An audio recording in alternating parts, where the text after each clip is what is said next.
नमस्कार। आज मैं आप लोगों को वैदिक गणित का एक सूत्र है निखिलम नवतस् चरमम दस्तः, उसी के बारे में मैं आपको बताने जा रहा हूँ। किस तरीक़ा से उसको अप्लाई करना है और किस तरीक़ा से उसके द्वारा तुरंत में सटीक आंसर प्राप्त करना है। तो यह सूत्र निखिलम नवतस् चरमम दस्तः एक न्यूनेन पूर्वेन, यह डिफरेंस निकालने में, अंतर निकालने में, यानी घटाव करने में इस सूत्र का उपयोग होता है। निखिलम नवतस् चरमम दस्तः का अर्थ है कि चरम अंक को, यानी चरम अंक हम उसको कहते हैं जहाँ से हम कार्य शुरू करते हैं दाहिने तरफ से, और शेष अंक जो है उसको 9 में, चरम अंक को 10 में घटा करके उत्तर प्राप्त करना है, आंसर प्राप्त करना है। तो यह कैसे करेंगे? जैसे डिफरेंस में हम देखते हैं, या ज़्यादातर डिफरेंस में ही काम में आता है। तो जैसे हम कोई लिखते हैं 4329, इसमें 28, इसमें हमको माइनस करना है 3969, ये माइनस करना है। तो वैदिक गणित में हम लोग माइनस वाले अंक को इस प्रकार से लिखते हैं -8। जैसे यहाँ 9 है, माइनस करना है, तो 9 जो माइनस करना है तो इसको हम इस प्रकार लिखेंगे -9।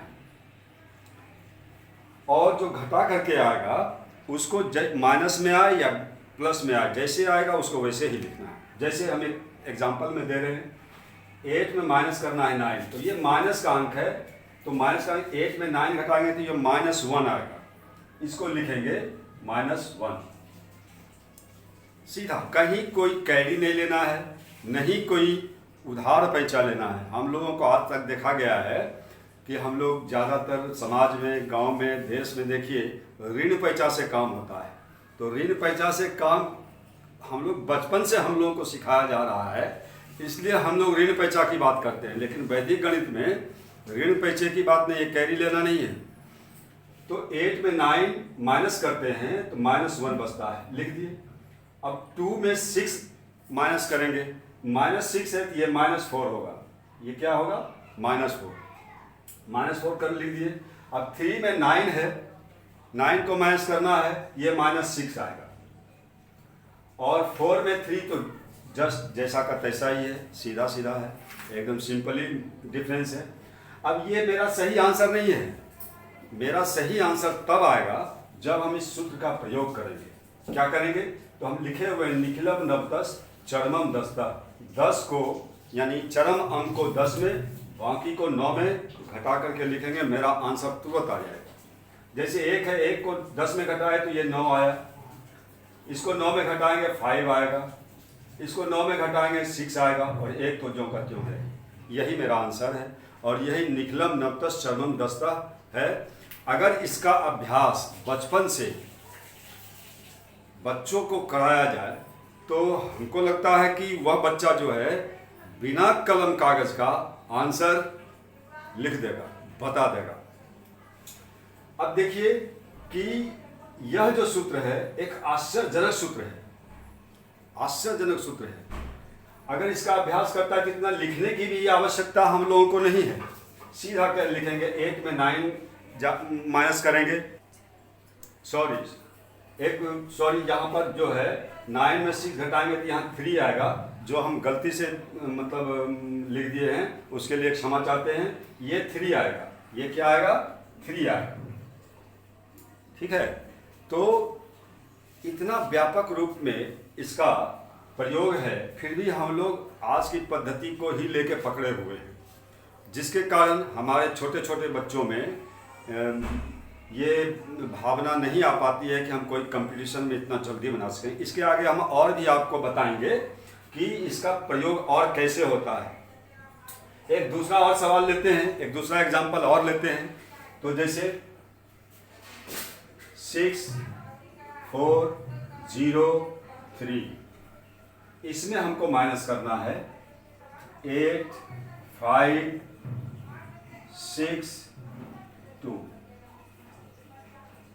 सेम मेथड अप्लाई करेंगे, सेम विधि के द्वारा कार्य करेंगे। 3 में 8 माइनस है, ये माइनस का है, तो ये टोटल अंक माइनस है, टोटल डिजिट जो है माइनस है ये, तो ये माइनस हुआ। 3 में 8 माइनस होगा तो -5 लिखाएगा, इसके ऊपर -5 कर देंगे, इसके ऊपर माइनस का ऋण का चिन्ह दे देंगे। 0 में 5 है, तो 0 में 5 है तो ये भी 5 आ जाएगा। ये भी 6 में 4 जाएगा, तो 6 में 4 जाएगा तो ये बचेगा -2, और ये तो ठीक है। अब आप देखिए सेम मेथड का अप्लाई कीजिए। निखिलम नवतस चरमम दस्ता एक न्यूनन पूर्वे, ये 5 है तो इसको 10 में घटाएंगे, चूंकि ये चरम अंक है, यहीं से हमको कार्य शुरू करना है। जहां जिस लेटर पर माइनस का चिन्ह आ जाए वही मेरा चरम अंक होगा, और उसके पूर्व में, उसके पहले जितने भी अंक माइनस में होंगे वो हमारा पूर्व का अंक होगा। जैसे यहाँ पर माइनस है तो ये मेरा क्या हुआ, चरम अंक हुआ, यहीं से कार्य शुरू करेंगे। और ये पूर्व का अंक है, ये पूर्व का अंक है, तो इसको भी 9 में घटाएंगे और इसको 10 में, तो ये 5 हो जाएगा, ये 5 होगा, ये भी 5 होगा, और ये 9 में 2 7 होगा, और ये 4 जो करके हो गया। आप लोग, हमको विश्वास है कि आप लोग इस सूत्र को जान गए होंगे और इसका चिंतन मनन करेंगे और इसको प्रयोग में लाएंगे। एक कहावत है, इसके यह मेथड जो है बच्चों को सिखाना बहुत ही आवश्यक है, क्योंकि बच्चे के अंदर यह भावना, यह मेथड अगर प्रत्यारोपित करेंगे तो निश्चित तौर पर वह आगे चलकर कोई भी हल को वैदिक गणित के रूप से आसानी से और बिना कलम कागज का हल कर सकता है। आज के युग में ऑनलाइन परीक्षा चल रही है, ऑनलाइन परीक्षा चल रही है, जितनी भी नौकरी की परीक्षा हो, प्रतियोगिता परीक्षा हो, कंपटीशन का हो, जो भी हो, सब ऑनलाइन होगा, सब कंप्यूटर बेस्ड परीक्षा हो गई है। तो उसमें कलम कागज की विशेष ज़रूरत है ही नहीं। जिस बच्चे को कलम कागज के बिना हल करने की आदत हो जाती है वही सक्सेस होता है और वही सक्सेस करेगा भी।